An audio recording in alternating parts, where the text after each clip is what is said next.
Meu nome é Lisa Mendes. Tenho 34 anos e sou enfermeira formada. Exatamente às 5h36 da manhã do dia 11 de março de 2024, a câmera do meu interfone flagrou meus pais largando minha avó de 78 anos na minha varanda da frente como se ela fosse um móvel velho que eles estavam doando. A temperatura estava em 13 graus.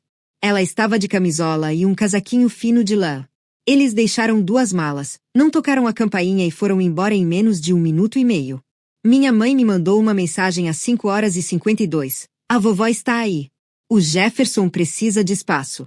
Sabemos que você vai entender. Eles não faziam ideia de que eu guardo registros de tudo. Não sabiam que, como enfermeira, sou obrigada por lei a notificar casos de violência contra idosos. E com certeza não sabiam que, nos últimos 4 meses, eu vinha silenciosamente documentando a forma como eles tratavam ela. O que meus pais acharam que era a solução para o estresse da startup do filho queridinho se tornou o maior erro da vida deles. Agora, deixa eu voltar ao começo e mostrar exatamente como uma família obcecada em parecer perfeita se destruiu com a própria crueldade. Tudo começa na manhã seguinte ao despejo. 6h36 depois que eles foram embora. Meu marido, o Carlos, estava sacudindo meu ombro. A voz dele estava tensa. Lisa, acorda. Seu celular não para de tocar. Ainda sonolenta, estiquei o braço. 14 ligações perdidas. Número desconhecido. Aí vi a notificação do nosso interfone. Movimento detectado. 5h36. O Carlos já estava abrindo o aplicativo. Nós assistimos juntos. O Honda Hora V Prata, o carro dos meus pais, entrou na nossa garagem. Meu pai, o Geraldo, desceu primeiro, abriu a porta do carona e ajudou minha avó, a dona Eliana, a sair. Ela se movia devagar, com dificuldade. Ele colocou 2 malas na varanda, uma florida e uma marrom. Minha avó ficou ali, segurando a bolsa, parecendo confusa. Aí meu pai voltou para o carro. Minha mãe, a Diane, nem virou o rosto do banco do motorista. Tempo total entre a chegada e a partida, 1 minuto e 28 segundos. O Carlos encarou a tela. Lisa, isso é a sua avó? Com 13 graus. Mas que pé asterisco. Eu já estava em movimento. Joguei as cobertas de lado, peguei o roupão e desci correndo. Eram 6h12. Abri a porta da frente. Minha avó estava sentada no degrau da varanda, tremendo, ainda de camisola e casaquinho fino. Ela olhou para mim com os olhos cheios d'água, tentando não chorar. Desculpa incomodar, meu anjo. Foi aí que eu entendi que não era um mal-entendido. Aquilo era abandono. E pior, ela tinha sido condicionada a pedir desculpas por isso. O Carlos apareceu atrás de mim com um cobertor. Nós a levamos para dentro. Eu entrei em modo enfermeira na hora, porque é o que você faz quando alguém que você ama está em crise. Você compartimentaliza, avalia, age. Sinais vitais primeiro. Pressão arterial, 156/92. Alta, mas não perigosamente. Pulso, 88, levemente elevado. Temperatura, 35,6 graus Celsius. Hipotérmica, nada grave, mas ela tinha ficado no frio tempo suficiente para a temperatura corporal cair. Examinei as mãos dela. O tremor do Parkinson estava pior do que eu lembrava do Natal, 8 semanas antes. Fiz as perguntas de orientação básica. Ela sabia quem eu era, sabia que estava na minha casa, mas quando perguntei que dia era, hesitou. É domingo? Era segunda-feira. Abri as malas enquanto o Carlos fazia um chá. As roupas tinham sido jogadas de qualquer jeito. Sem dobra, sem cuidado. No fundo da mala florida, encontrei os remédios dela dentro de um saco plástico. Não nos frascos certos, só os comprimidos soltos com etiquetas escritas à mão, da minha mãe. As indicações estavam erradas. Sou enfermeira, conheço medicações. A metformina da vovó, para diabetes, deveria ser de 500 mg 2 vezes ao dia. Os comprimidos no saco estavam marcados como 250 mg, metade da dose que ela precisava. Foi aí que encontrei o pedaço de papel dobrado no fundo da mala, uma lista, escrita pela minha mãe. Gastos mensais da Eliana. Medicamentos, R$ 240. Alimentação, estimado R$ 400. Contas, parte dela R$ 360. Inconveniência, não tem preço. No fim, ela tinha escrito o total, R$ 1.450. Ela tinha calculado o custo de cuidar da própria sogra como se fosse um item de orçamento doméstico. O Carlos viu minha cara. O que é isso? Mostrei a ele. O maxilar dele travou. Vou lá agora mesmo falar com eles. Não. Mantive a voz calma. Primeiro a gente documenta, depois a gente age. Fui até meu notebook, salvei o vídeo da campainha em 3 backups na nuvem, mandei uma cópia para meu e-mail com o horário. 6h45, 11 de março de 2024. Tirei um print da mensagem da minha mãe. Comecei um caderno novo, registro de avaliação médica, Eliana Mendes. O Carlos fotografou tudo, as malas, os sacos de remédio, minha avó enrolada no cobertor, ainda tremendo mesmo com a nossa casa a 22 graus. Meu celular vibrou. Minha mãe ligando. Deixei chamar. A notificação de caixa postal apareceu. Não escutei ainda. Estava ocupada demais montando uma linha do tempo, porque aprendi uma coisa em 7 anos de hospital. Documentação é tudo. É a diferença entre fulano disse, cicrano disse e isso foi o que realmente aconteceu. E o que realmente aconteceu foi que meus pais tinham acabado de me entregar tudo o que eu precisava para destruí-los. Você precisa entender uma coisa sobre a minha família. A gente parecia perfeito por fora. Geraldo e Diane Mendes, casados há 36 anos. Meu pai trabalhava como encarregado numa fábrica até se aposentar no ano passado. Minha mãe era secretária na nossa igreja, a comunidade cristã Nova Esperança, daquele tipo de lugar onde todo mundo se conhece e as aparências importam mais que a verdade. Eles criaram 2 filhos, eu e meu irmão Jefferson. O Jefferson é 5 anos mais novo que eu. E desde que nasceu, ele era brilhante, talentoso, ia longe. Quando eu me formei em enfermagem aos 23 anos e peguei meu diploma, meus pais disseram, que bom, filha. Quando Jefferson largou a faculdade no 3º ano para abrir uma empresa de tecnologia, eles fizeram uma festa para ele e deram R$45 mil de ajuda. Aquela empresa faliu em 8 meses. Aí ele abriu outra. Essa também faliu. Depois uma terceira. Toda vez meus pais socorriam ele. Ele é um visionário, Lisa. Minha mãe me disse 3 anos atrás, no Natal. Você só trabalha para os outros. Tem diferença. A diferença, aparentemente, era que eu pagava minhas próprias contas e ele não. O Jefferson tem 29 anos agora. Nunca teve um emprego fixo por mais de 6 meses. Mas ele tem confiança, tem carisma e tem pais que acreditam que o potencial do filho é mais importante que a realidade. O que me leva à vovó. Dona Eliana Mendes foi morar com meus pais há 6 anos, depois que meu avô morreu. Ela tinha um dinheiro do seguro de vida do vovô e da venda da casa deles, cerca de R$360 mil. Não era uma fortuna, mas dava para viver confortavelmente os últimos anos. Ela tinha 72 anos na época, era saudável, independente. Foi morar com a minha mãe e o meu pai porque eles ofereceram e porque ela queria ficar perto da família. Nos primeiros anos, era tranquilo. Depois as coisas começaram a mudar. No Natal de 2023, 4 meses antes do despejo na varanda, fui na casa dos meus pais para a ceia. A vovó estava diferente, mais magra. A roupa larga. Como enfermeira, eu percebo essas coisas. Perda de peso em idosos é um sinal de alerta. Pedi para ver os remédios dela. Minha mãe ficou na defensiva na hora. A gente cuida direito, Lisa. Não precisa vir aqui agir como se a gente fosse incompetente. Mas eu vi o quarto da vovó. Era ao lado do escritório do Jefferson em casa. As paredes eram finas. Dava para ouvir o Jefferson ao telefone. Uma ligação de vendas onde ele tentava parecer importante. Ele falava alto, agressivo. A vovó estremecia cada vez que a voz dele subia. Eu a puxei para um canto na cozinha. A senhora está bem aqui, vó? Os olhos dela encheram d'água. Antes que ela pudesse responder, minha mãe entrou. Lisa, para de interrogar ela. Ela está bem. Mas as mãos dela tremiam. E não era só o Parkinson. Um mês depois, em janeiro, ajudei a vovó a configurar o aplicativo do banco no celular novo dela. Assim a senhora consegue ver sua conta quando quiser, falei, achando que estava ajudando ela a manter a independência. 2 semanas depois, ela me ligou, confusa. Meu anjo, tem um dinheiro saindo da minha conta que eu não lembro de ter autorizado. Dá pra você ver? Ela me mandou uns prints. 6 transferências nos últimos 6 meses, de R$1.800 cada, todas indo para Jefferson Mendes. Vó, a senhora concordou em dar esse dinheiro pro Jefferson? Um silêncio longo. Eu acho que sim. Seu pai cuida das minhas finanças agora. Ele disse que o Jefferson precisava de ajuda com o negócio, mas eu não lembro de ter assinado nada. Pedi para ver o documento de procuração. Queria saber exatamente qual era a autoridade que meus pais tinham sobre o dinheiro dela. Meu pai me cortou. Está tudo resolvido, Lisa. Não precisa se preocupar. Foi aí que eu comecei um arquivo secreto no meu notebook pessoal. Preocupações, Eliana. Não sabia na época que estava construindo um caso legal.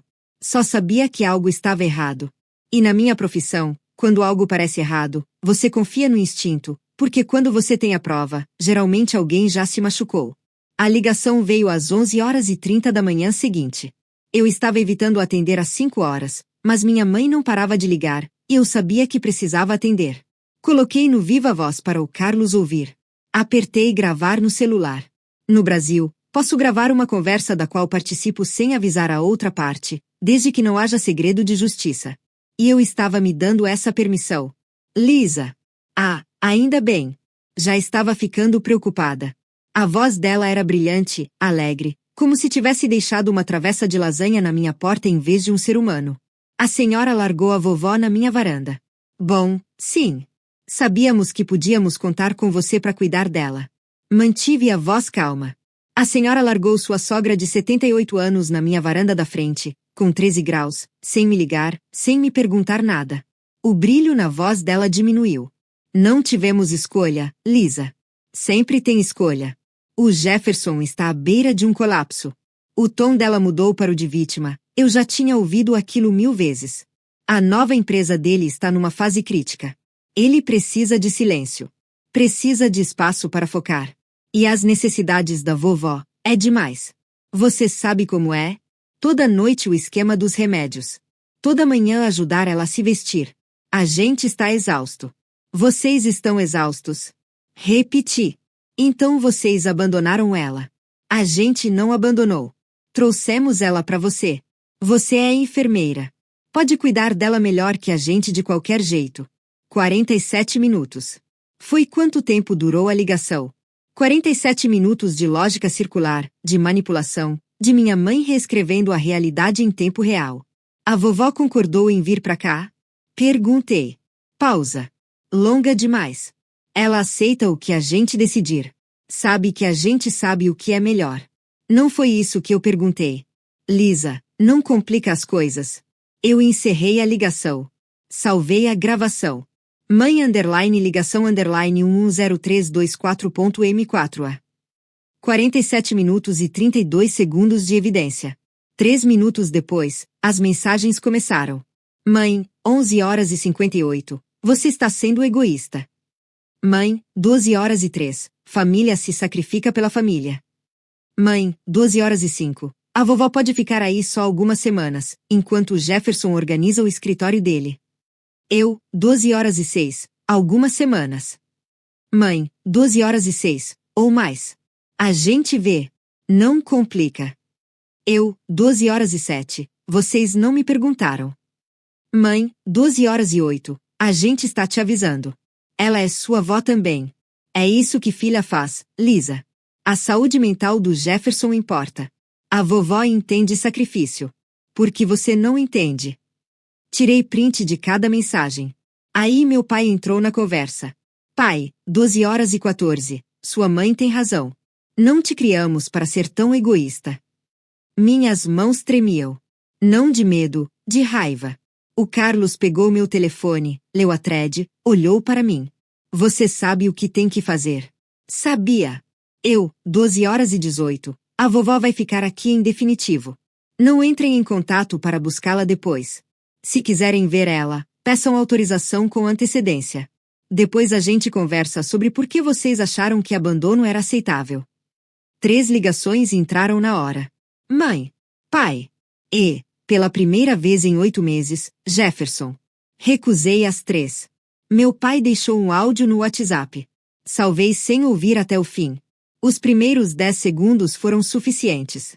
Lisa Maria Mendes, você não dita regras pra gente. Ela é nossa mãe. Me liga de volta agora. Agora. Uma ordem. Como se eu ainda fosse uma criança que precisava obedecer. Não era.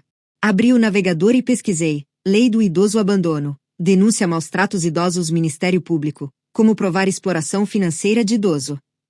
Eu tinha uma semana de férias acumuladas. Pedi naquela tarde. Minha supervisora aprovou em 1 hora. Pela minha voz, deu para perceber que era sério. Nos próximos 5 dias, eu ia fazer o que sei fazer de melhor: avaliar, documentar e construir um caso irrefutável. Dia 1, 11 de março, 20 horas. Criei uma planilha. Linha do tempo da saúde, Eliana Mendes. Documentei tudo o que pude observar, sinais vitais atuais comparados com a última vez que a avaliei direito, no Natal, 10 semanas antes. Natal, 24 de dezembro de 2023. Peso, 58 kg. Pará, 13884, controlada. Hemoglobina glicada, 7,2, diabetes controlada. Mobilidade, andando com bengala, firme. Cognição, lúcida, orientada no tempo e espaço. Atual, 11 de março de 2024. Peso, 53 kg, perdeu 5 kg. Pará, 15692, descontrolada. Mobilidade, instável, fraqueza muscular significativa. Cognição, confusa sobre data, hora. Para uma mulher de 78 anos, diabética e com Parkinson, isso não é só preocupante. É perigoso. Dia 2. Pedi permissão à vovó para fazer uma avaliação física completa. Ela concordou. O que eu encontrou gelou meu sangue.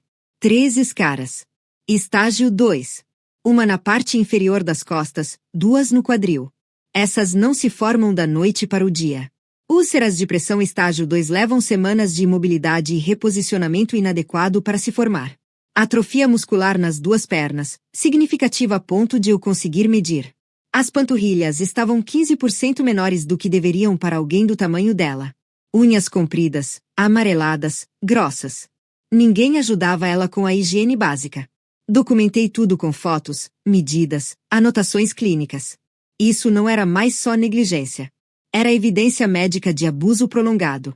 Aí encontrei o registro de medicamentos. Enfiado no fundo da mala dela, um caderno espiral. A letra da minha mãe. Um registro dos remédios da vovó das últimas 3 semanas.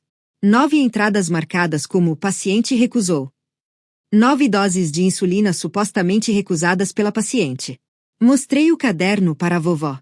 A senhora recusou a insulina nesses dias? Ela pareceu confusa. Não, eu sempre tomo meus remédios. Nunca recuso. Circulei as datas, pedi para ela me dizer o que lembrava de cada uma. 28 de janeiro. Eu lembro de ter pedido. A Diane disse que trazia depois do jantar. Acho que não trouxe. 3 de fevereiro. Não lembro desse dia. 10 de fevereiro. O Jefferson estava com gente em casa. Eu fiquei no meu quarto. Acho que ninguém veio ver como eu estava. Paciente não recusou medicação. Paciente foi negligenciada. Dia 3. Liguei para o médico da vovó, Dr. Almeida. Já tinha trabalhado com ele em algumas campanhas de saúde. Ele me conhecia como profissional. Dr. Almeida, estou ligando sobre minha avó, Eliana Mendes. Sou neta dela, mas também sou enfermeira, e preciso relatar algumas preocupações. Mantive o tom clínico. Ainda sem acusações, só fatos. Ele abriu o prontuário dela enquanto conversávamos. Lisa, faz 4 meses que não vejo a dona Eliana. As últimas 3 consultas foram canceladas. Canceladas por quem? Deixa eu ver. As ligações vieram de, está aqui, familiar informou que paciente recusava vir às consultas. Minha avó, que nunca tinha faltado uma consulta médica na vida, supostamente estava recusando o atendimento. Doutor Almeida, estou olhando para Eliana agora. Ela tem escaras estágio 2, perda de peso significativa e evidência de erro na administração de medicamentos. Não acredito que ela tenha recusado essas consultas. Silêncio do outro lado da linha. Então, vou fazer uma observação no prontuário dela. Isso é preocupante, Lisa. Estou documentando tudo. Posso precisar dos registros para uma denúncia formal. Pode contar com eles. Desliguei e abri um novo documento no notebook. Registro de evidências, Eliana Mendes. 14 páginas, 23 anexos fotográficos, uma linha do tempo de 6 meses ligando a piora da saúde dela diretamente aos meses morando com meus pais, 47 evidências catalogadas e numeradas. Salvei como Eliana_Mendes_negligência_completo.pdf. Aí abri uma nova aba no navegador e digitei: Ministério Público, como denunciar violência contra idoso. 16 de março, 22h30. Fiquei olhando para o PDF por um longo tempo. Isso não era mais uma briga de família. Era um caso legal. Amanhã, eu ia cruzar uma linha que a maioria das pessoas não cruza. Ia denunciar meus próprios pais ao Ministério Público. Mas sou enfermeira. Fiz um juramento. E esse juramento não tem cláusula de exceção para a família. Os extratos bancários contaram uma história que meus pais não queriam que ninguém lesse. Sentei com a vovó no dia 17 de março, 5 dias depois de começar a tomar a medicação correta e fazer 3 refeições decentes por dia. A mente dela já estava mais afiada. Engraçado como funciona quando você dá a dose certa para alguém. Vó, podemos olhar seu extrato bancário juntas? Preciso entender para onde foi seu dinheiro. A senhora se importa? Ela concordou na hora. Pode ser, quero saber de tudo. Ela fez o login. Comecei a baixar os extratos. 18 meses. O padrão era óbvio quando você sabia o que procurar. Jefferson Mendes, R$ 1.800, repetido mensalmente, 6 vezes. Era o dinheiro que a vovó tinha mencionado. R$ 10.800 no total. Mas havia mais. Um item todo mês. Materiais de cuidados em casa, R$ 1.500. Peguei o telefone, liguei para a empresa de materiais médicos que aparecia no extrato. Olá, estou ligando sobre a conta da paciente Eliana Mendes. A senhora pode me dizer quais materiais foram comprados no último ano? A atendente verificou. Não encontro nenhuma Eliana Mendes no nosso sistema. A senhora tem o número da conta? Li o número que estava no extrato. Essa conta foi encerrada em 2019. Compras fraudulentas. R$ 9.000 em 6 meses, debitados de uma conta inexistente, aparecendo como mágica nos extratos da vovó. Aí encontrei a grande. 15 de dezembro de 2023. Saque, R$ 25.500. Observação. Presente Mendes para J. Mendes, investimento empresarial. Virei para a vovó, mantendo a voz calma. A senhora lembra de ter dado R$ 25.500 pro Jefferson em dezembro? O rosto dela se desfez. Eu lembro de ter assinado alguma coisa. O Geraldo disse que era para o meu cuidado. Disse que eu estava concordando com. Não sei. Ele tinha tantos papéis. Peguei imagens dos cheques antigos dela, de 2022. Comparei com a assinatura na autorização de transferência de 15 de dezembro. Não eram iguais. A assinatura verdadeira da vovó era caprichada, cursiva, firme, com um laço no I de Eliana, inclinação consistente. A assinatura no formulário de transferência era trêmula, quebrada. As letras não se ligavam, e quem tinha falsificado errou o sobrenome, escreveu Mendes em vez de Mendes. Tirei fotos, 3 comparações, documentei a discrepância no meu registro de evidências. Aí encontrei outra coisa na mala da vovó, enterrada embaixo de camisolas dobradas. Um documento de procuração, datado de 3 de novembro de 2023. Mostrei para ela. Ela encarou o papel. Nunca vi isso na minha vida. Tem a assinatura da senhora no fim. Essa não é minha assinatura. Olhei mais de perto. Ela estava certa. Mesma mão trêmula da transferência bancária. Mesmo erro, Mendes. Eles tinham falsificado uma procuração para drenar legalmente as contas dela. Isso não era mais negligência. Isso era crime de estelionato qualificado. Mas eu precisava saber para onde o dinheiro tinha ido. Vó, posso ver seu e-mail? Quero ver se tem outras contas que a gente não conhece. Ela concordou, me deu o celular. Quero saber de tudo, meu anjo. Pesquisei a caixa de entrada dela por notificações de conta. Encontrei uma datada de 8 de novembro de 2023. Bem-vindo ao PicturePay. Vó, a senhora sabe o que é PicturePay? Não, nunca ouvi falar. Alguém tinha criado uma conta no PicturePay usando o e-mail dela. Usei a recuperação de senha para acessar. Eis como o golpe funcionava. Eles criaram a conta no PicturePay no nome dela, ligaram a conta bancária dela. O dinheiro saía do banco dela, ia para a conta do PicturePay que parecia ser dela, e então o Jefferson transferia para ele mesmo. No papel, parecia que a vovó estava mandando dinheiro voluntariamente pelo aplicativo. Mas ela nem sabia o que era PicturePay. O histórico de transações carregou. Novembro a fevereiro. 6 transferências de R$ 1.800 cada para Jefferson Mendes, CEO. Aí, como um relógio, o Jefferson transferia o dinheiro imediatamente. R$ 900 para Bet365, apostas online. R$ 600 para uma carteira de criptomoedas. R$ 300 para aluguel, Geraldo, Diane. Ele estava tirando o dinheiro da vovó e usando R$ 300 todo mês para pagar o aluguel dos meus pais. Eles não estavam só permitindo, estavam lucrando. Cliquei no perfil do PicturePay do Jefferson. Bio, empreendedor, investidor em cripto, futuro Forbes 30 Under 30. O último post dele era de 10 de março. Um dia antes do despejo na varanda. Uma foto de um tênis novo. Legenda, mima-se. A etiqueta de preço estava visível no reflexo do espelho, R$ 1.150. Ele gastou R$ 1.150 em um tênis enquanto minha avó era submedicada e mal alimentada. Salvei tudo. Prints, PDFs, logs de transação. Aí fiz as contas. A vovó tinha R$ 360 mil quando foi morar com meus pais em 2018. 6 anos depois, ela tinha R$ 114 mil, R$ 246 mil tinham sumido. Parte disso era legítimo, os remédios reais, coparticipações, despesas de verdade ao longo de 6 anos. Mas eu podia provar que pelo menos R$ 45 mil eram fraude. Transferências do PicturePay do Jefferson, R$ 10.800.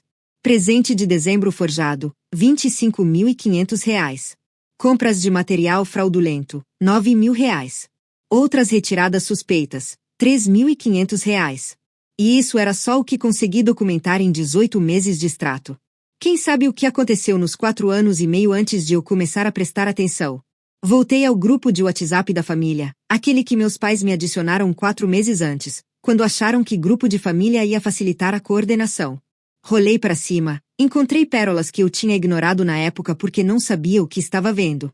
Mãe, 18 de novembro de 2023. A Eliana está virando um peso morto aqui. O Jefferson precisa do quarto dela para esse novo projeto. Pai, 2 de dezembro de 2023. Já fizemos nossa parte cuidando dela. Agora é a vez da Lisa. Jefferson, 25 de janeiro de 2024. Dá para falar pra vó fazer menos barulho de manhã? Tenho calls com o investidor às 9. Mãe, 14 de fevereiro de 2024. Talvez a gente devesse procurar um asilo. Ah, espera, o dinheiro da Eliana acabou. Deixa pra lá. Pai, 10 de março de 2024, 23 horas e 52. Amanhã cedo, antes da Lisa acordar. 23 mensagens incriminatórias salvas, com backup, cruzadas com transações bancárias e a linha do tempo médica. Recibo após recibo, empilhados como tijolos no muro que eles mesmos construíram. Meu celular vibrou. Mãe, já faz uma semana, Lisa. Queremos visitar a vovó domingo, 14 horas. Até mais. Não era pergunta, era exigência. Não respondi. Em vez disso, abri mais uma aba no navegador. Ministério Público Estadual, denúncia idoso. Era hora de tornar oficial. 18 de março, 9 horas e 15. Disquei o número do Ministério Público. Uma atendente da Promotoria de Justiça atendeu. Expliquei que precisava fazer uma denúncia de violência e exploração financeira contra a idosa. Seu tom mudou, ficou profissional, focado. Vou precisar colher algumas informações. Essa ligação pode levar uns 30 a 40 minutos. Estou com tempo. Forneci tudo. Linha do tempo, evidências médicas, evidências financeiras, documentação fotográfica, nomes, datas, valores, endereços. 42 minutos e 10 segundos. Ao final, ela disse: Dona Lisa, com base no que a senhora descreveu, este caso será priorizado como alto risco. A senhora deve esperar contato de um investigador do Ministério Público ou da autoridade policial designada em até 72 horas. O que acontece depois? Um investigador vai entrevistar a vítima e examinar as provas que a senhora forneceu. Se as alegações forem confirmadas, vamos coordenar com a delegacia especializada e, potencialmente, com a promotoria criminal. Isso pode se tornar um processo criminal. Pelo que a senhora descreveu, particularmente a exploração financeira e os documentos falsificados, configura crime previsto no Estatuto do Idoso e no Código Penal. Ela me passou um número de protocolo, MP 20248831. Mais uma coisa, Dona Lisa. Não alerte os supostos autores de que uma denúncia foi registrada. Isso pode comprometer a investigação. Entendido.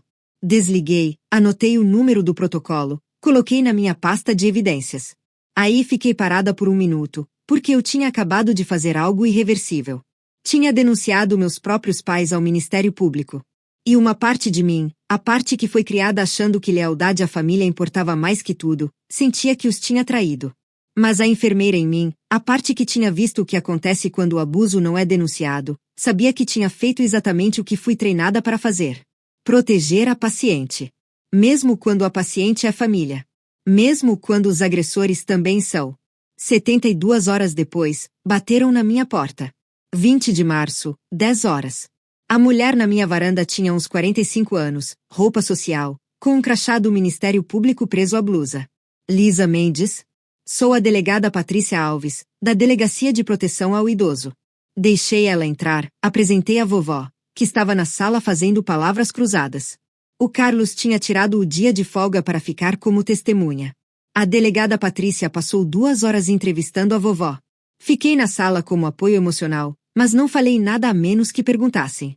Dona Eliana, a senhora pode me contar como foi a manhã do dia 11 de março? A voz da vovó estava baixa. Acordei umas 5. A Diane, minha nora, entrou no quarto, falou, vamos para casa da Lisa. Achei que a gente ia passar o dia lá. A senhora sabia que estava se mudando? Não, só fui saber quando cheguei e o Geraldo deixou minhas malas.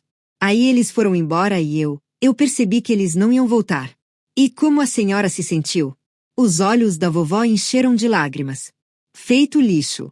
Feito um incômodo que eles estavam jogando fora. Ela chorou 4 vezes durante a entrevista. A cada vez, a delegada Patrícia esperava pacientemente, oferecia um lenço, perguntava se ela precisava de uma pausa. A senhora alguma vez deu permissão ao Jefferson para mexer na sua conta bancária? Eu lembro do Geraldo falar que o Jefferson precisava de ajuda, mas não lembro de ter dito sim. Lembro de assinar umas coisas que o Geraldo colocava na minha frente. Ele falava que era pro meu cuidado. A senhora entendia o que estava assinando? Não. A delegada fotografou as escaras, que já estavam cicatrizando. Mediu os sinais vitais da vovó de novo, fez anotações. Antes de ir embora, ela pegou o documento de procuração da minha pasta de provas. Examinou com uma lupa, estudou a assinatura, olhou para mim. Isso é falsificado. Vou precisar que nosso perito documentoscopista examine isso. Dona Lisa, essa investigação acaba de subir de nível. Isso é crime de falsificação documental e estelionato qualificado. 2 dias depois, outra visita. A Dra. Helena Cardoso, geriatra, 30 anos de experiência, perita judicial em dezenas de casos de violência contra idosos. Fez uma avaliação médica completa da vovó. 4 horas de exames, testes cognitivos, revisão de prontuários. O laudo dela tinha 15 páginas. Fiquei com uma cópia. Trechos principais. Paciente apresenta sinais claros de negligência prolongada.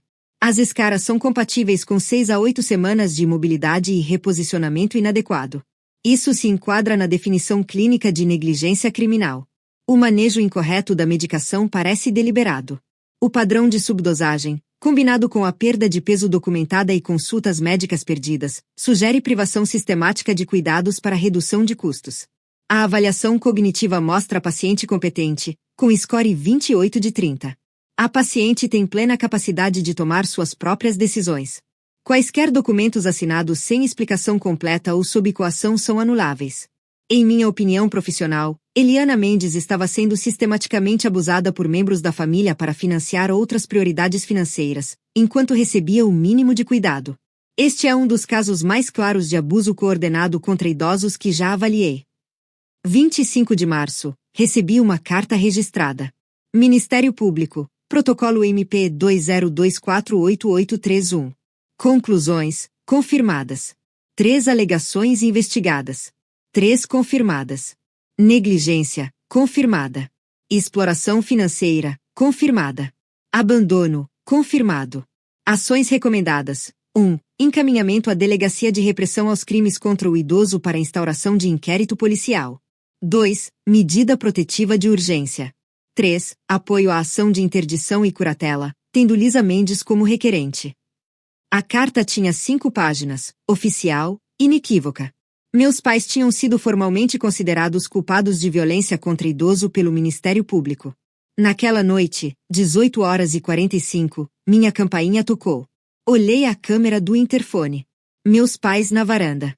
Meu pai segurando uma pasta. Tinham vindo conversar sobre o testamento da vovó. Não abri a porta de imediato. Coloquei o celular para gravar áudio.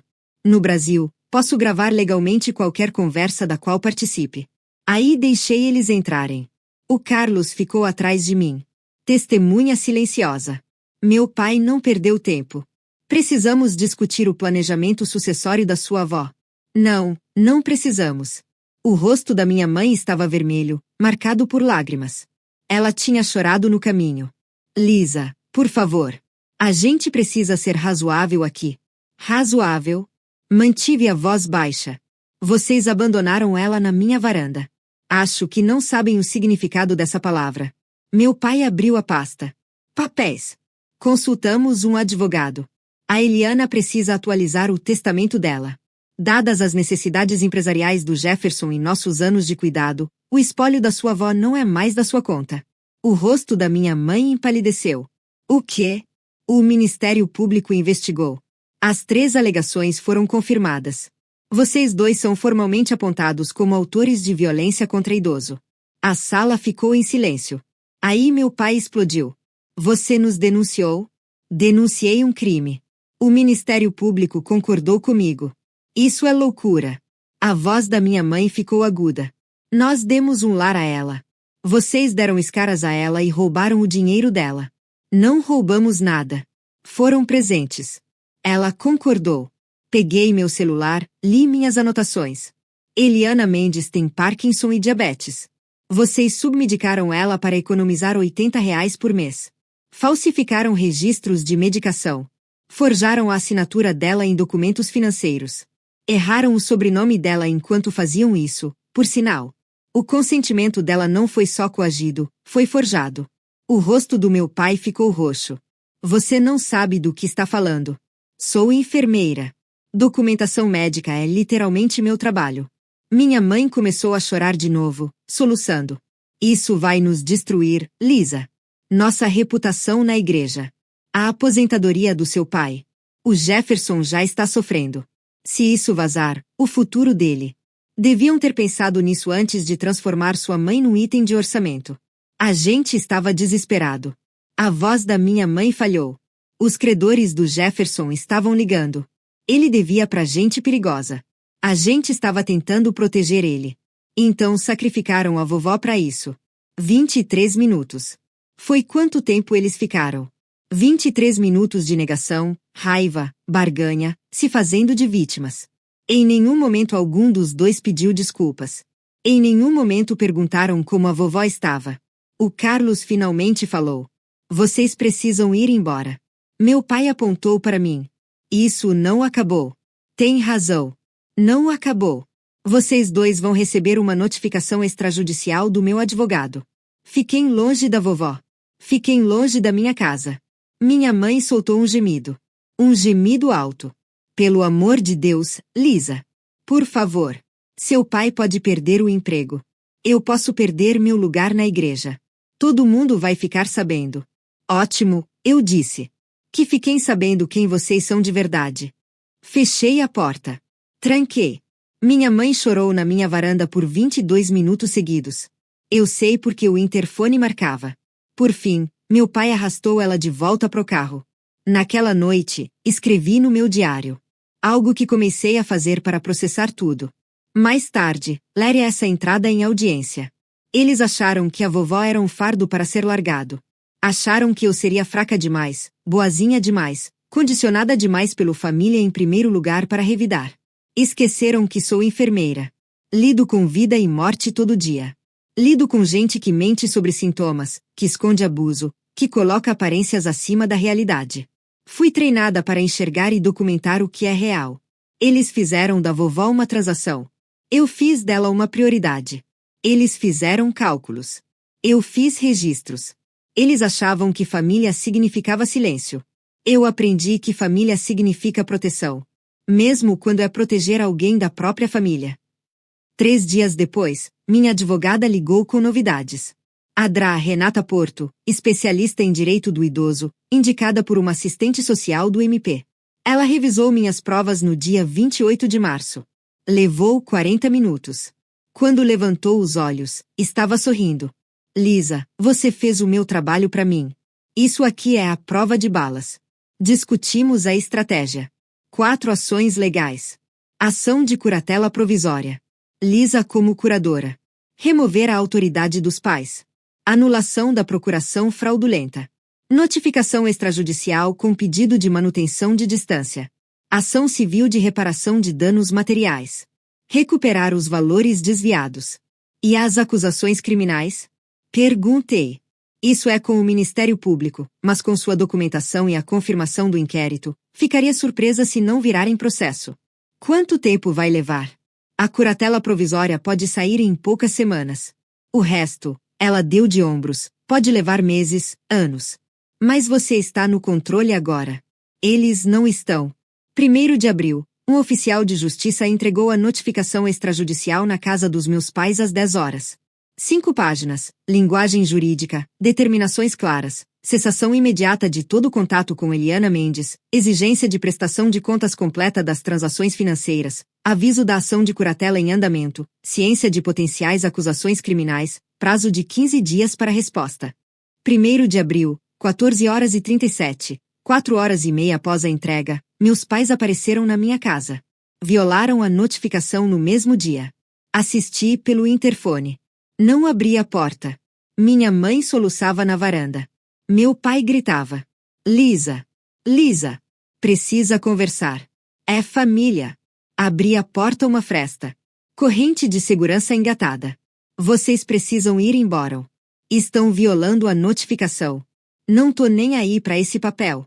A cara do meu pai estava roxa. Você não pode fazer isso com a gente. Eu não fiz nada com vocês. Eu protegi a vovó. Nós somos família dela. Vocês perderam esse direito quando medicaram ela com metade da dose para economizar dinheiro. Meu pai puxou o talão de cheques. Literalmente puxou, caneta na mão. Tá bom. Quanto você quer? A gente paga de volta o que você acha que a gente deve. Não é sobre dinheiro. Tudo é sobre dinheiro, Lisa. Dá pra gente fazer um cheque agora mesmo. Vocês largaram ela na minha varanda com 13 graus. Forjaram documento. Mentiam pros médicos. Um cheque não resolve isso. Minha mãe segurou no batente da porta. A gente tava desesperado. A vida do Jefferson tava em perigo. Aqueles credores. O Jefferson é um viciado em jogos de 29 anos. A vovó é uma diabética de 78 anos que vocês negligenciaram de forma sistemática. Essas coisas não são equivalentes. O Carlos apareceu atrás de mim. Ela perdeu 5 quilogramas sob seus cuidados. Isso não é desespero. Isso é matar alguém devagar. A voz do meu pai baixou, ameaçadora. Lisa, se você não parar com isso, vai se arrepender. Nosso advogado disse. Seu advogado devia estar dizendo para vocês pararem de vir na minha casa. Fechei a porta. Tranquei. Minha mãe gritou. Gritou mesmo. Depois desabou em soluços. Gravei a interação toda. 15 minutos dos meus pais violando uma ordem legal, oferecendo suborno, fazendo ameaças. Ficaram na varanda por mais 22 minutos. Minha mãe chorando, meu pai andando de um lado pro outro. Por fim, ele arrastou ela de volta pro carro. Foi a última vez que os vi pessoalmente por mais de um ano. Mas o Jefferson ainda tinha uma ligação a fazer. 25 de março, 19 horas e 20, meu celular tocou. Jefferson. Primeira vez que ligava em 9 meses. Atendi, coloquei no viva voz pro Carlos ouvir. Apertei gravar. Você destruiu tudo. Nem oi, nem como você tá. Direto no grito. Jefferson. Eu ia fechar com um investidor. Tinha alguém pronto para colocar dinheiro de verdade na minha empresa. Agora meus pais estão em pânico, a polícia tá perguntando as coisas, e é tudo culpa sua. Esperei ele terminar. Já acabou? Você é tão cheia de si. A avó tava bem. Tinha moradia de graça, comida de graça. Ela tinha escaras e remédio errado. Foram acidentes. Por 6 semanas seguidas. Isso não é acidente, Jefferson. É negligência. Você sempre se achou melhor do que eu. Não, eu só sempre achei que devia cuidar das pessoas em vez de usar elas. Quando a avó morrer e você não ganhar nada do testamento dela, não vem chorar aqui. A linha ficou muda. Salvei a gravação. Jefferson _ameaça _250324.m4a. 11 minutos e 38 segundos dele admitindo que precisava do dinheiro da vovó para investidor, culpando todo mundo menos ele mesmo, e me ameaçando sobre herança. 3 dias depois, a Renata ligou. Lisa, achei uma coisa. O testamento da Eliana de 2017. É a última versão legalmente válida. Nunca foi atualizado. E você é a principal beneficiária. 80% do espólio vai para você. Aceitei. O quê? O Jefferson fica com 20%. Você fica com o resto. Tem até uma cláusula de justificativa. Deixo a maior parte para minha neta Lisa, que sempre demonstrou cuidado e dedicação constantes. Ela usará estes recursos com sabedoria e bondade. Meus pais sabiam disso. Sabiam, sim. Achei e-mails do seu pai para 3 advogados diferentes nos últimos 2 anos. Ele tentava achar alguém que ajudasse a fazer a Eliana mudar o testamento. Por isso que eles fizeram a procuração fraudulenta. Exato. Não conseguiram fazê-la mudar o testamento, então decidiram drenar as contas antes que ela morresse. Estavam roubando uma herança que nunca foi deles. Senti um aperto no estômago. Renata, eu não quero o dinheiro. Como? Não fiz isso por dinheiro. Fiz para proteger ela. Lisa. Quero criar um fundo para o cuidado da vovó. E quando ela se for, o que sobrar vai para caridade. Silêncio do outro lado. Você está falando sério? Completamente. Isso é extraordinário. A maioria das famílias brigaria por isso. Não sou a maioria das famílias. 10 de abril, com o pleno consentimento e entendimento da vovó, criamos o Fundo Irrevogável de Cuidados Eliana Mendes. Todo o dinheiro restante dela, R$ 114 mil, colocado no fundo. Lisa como curadora, não beneficiária. Fundos usados exclusivamente para cuidados médicos da vovó, moradia, qualidade de vida. Quando ela falecer, o que sobrar será doado para uma instituição de prevenção à violência contra o idoso. Geraldo, Diane e Jefferson Mendes foram explicitamente barrados de fazer qualquer reclamação contra o fundo, agora ou no futuro. A Justiça aprovou. Processo número ICV 20249183. A Renata também entrou com um pedido de medida protetiva. Audiência marcada para 25 de abril. Fórum Central. 25 de abril, 9 horas. Juíza Marta Lopes presidindo. 20 anos de vara de família. Meus pais eram obrigados a comparecer. O Jefferson também. Sentaram de um lado da sala. Eu do outro, com a vovó, escolha dela estar presente, e o Carlos.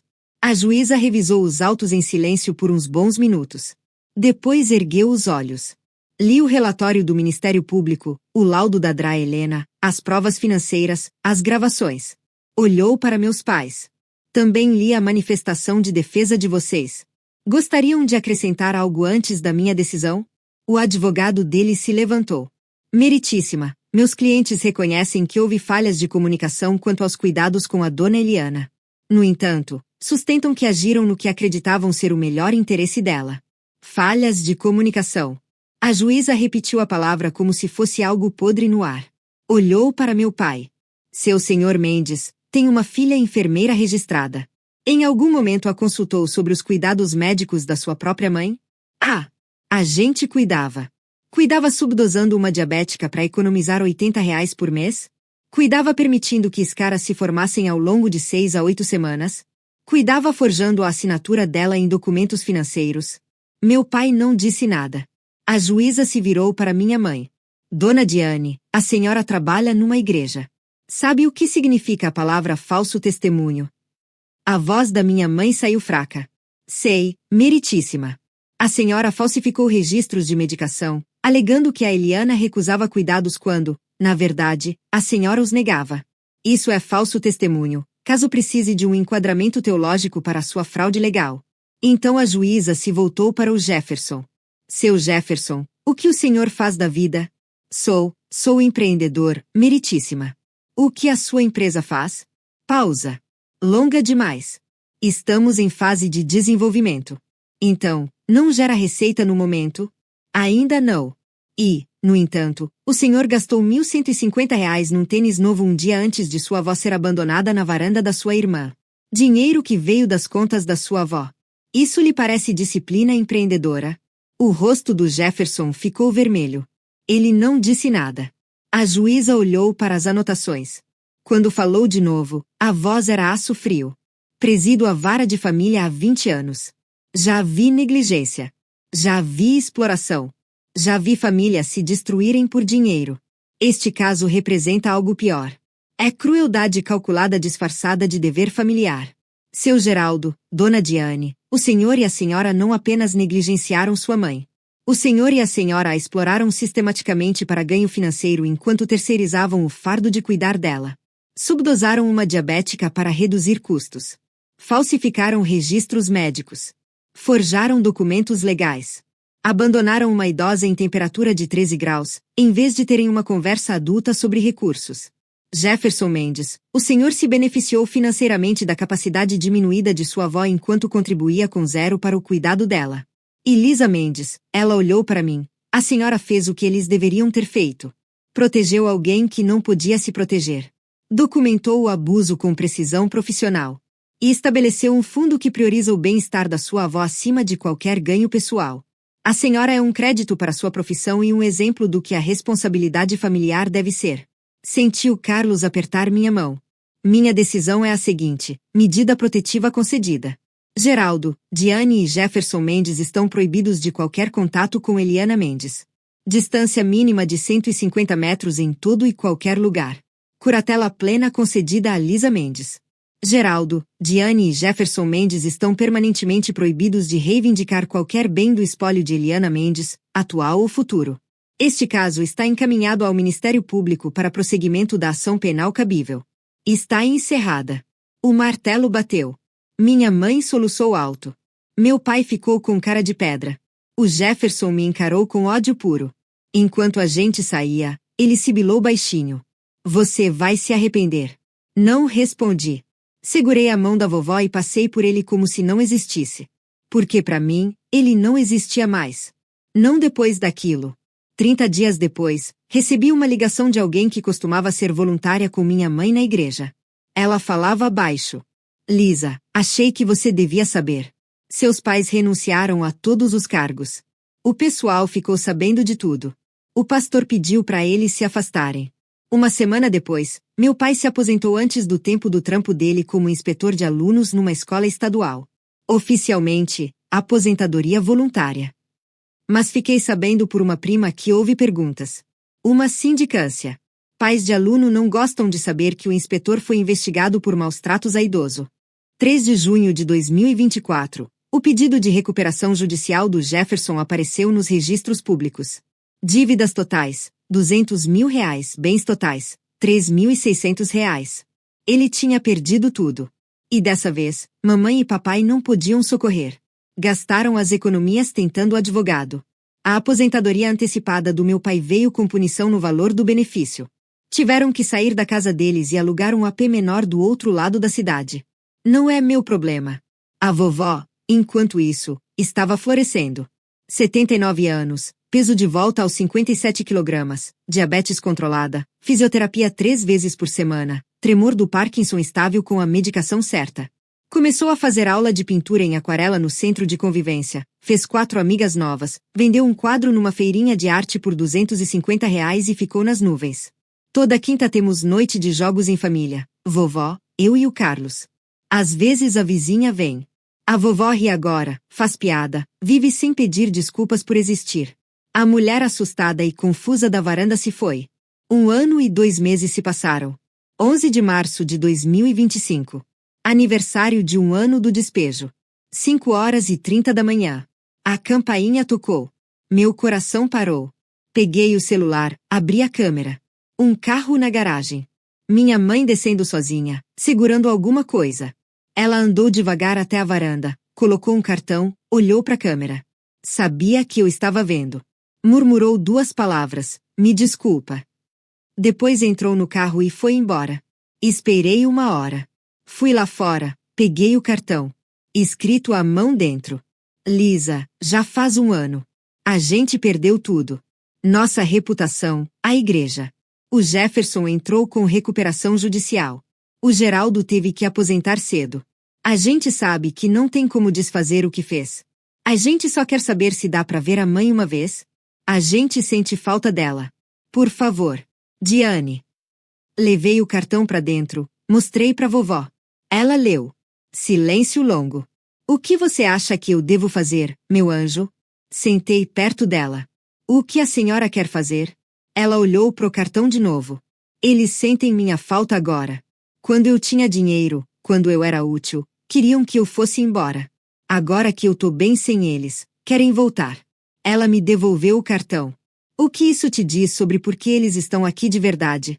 Liguei pra Renata. Tem alguma razão legal para meus pais quererem contato com a vovó de repente? Ela investigou. Descobriu que os credores do Jefferson tinham ido atrás dos fiadores. Geraldo e Diane. Estavam com uma execução de R$100 mil nas costas. As economias da aposentadoria já tinham ido com advogados. Não conseguiam pagar. Minha prima me mandou mensagem uma semana depois. Ei, pergunta estranha. Sua mãe ligou para minha mãe querendo saber se a avó tinha recebido algum dinheiro recentemente, ou se você estava escondendo bens. Achei bom você saber que eles estão sondando. Não era saudade. Era porque estavam quebrados e esperavam que a vovó os socorresse. Contei tudo para ela. O rosto dela endureceu de um jeito que eu nunca tinha visto. Quero escrever uma carta para eles. Você me ajuda. 15 de abril de 2025. A vovó ditou. Eu digitei. Geraldo e Diane. Recebi o cartão de vocês. Vocês dizem que perderam tudo. Deixa eu contar o que eu perdi quando morei com vocês. Perdi 5 quilos porque as refeições eram irregulares e insuficientes. Perdi minha mobilidade porque fisioterapia era muito cara. Perdi minha dignidade quando vocês calcularam meu valor como uma conta de luz. Perdi minha segurança quando me deixaram numa varanda com 13 graus porque o filho de vocês precisava do meu quarto. Vocês perderam a reputação. Eu quase perdi a vida. A diferença é essa: vocês podem reconstruir uma reputação mudando de comportamento. Eu não posso reconstruir o ano da minha vida que vocês roubaram com negligência sistemática. A Lisa me deu algo que vocês nunca deram: escolha. Ela perguntou o que eu queria. Vocês só me disseram quanto eu custava. Eu não perdoo vocês. Perdão é para erros. O que vocês fizeram foi calculado. A medida protetiva continua valendo. Não entrem em contato comigo de novo. Eliana.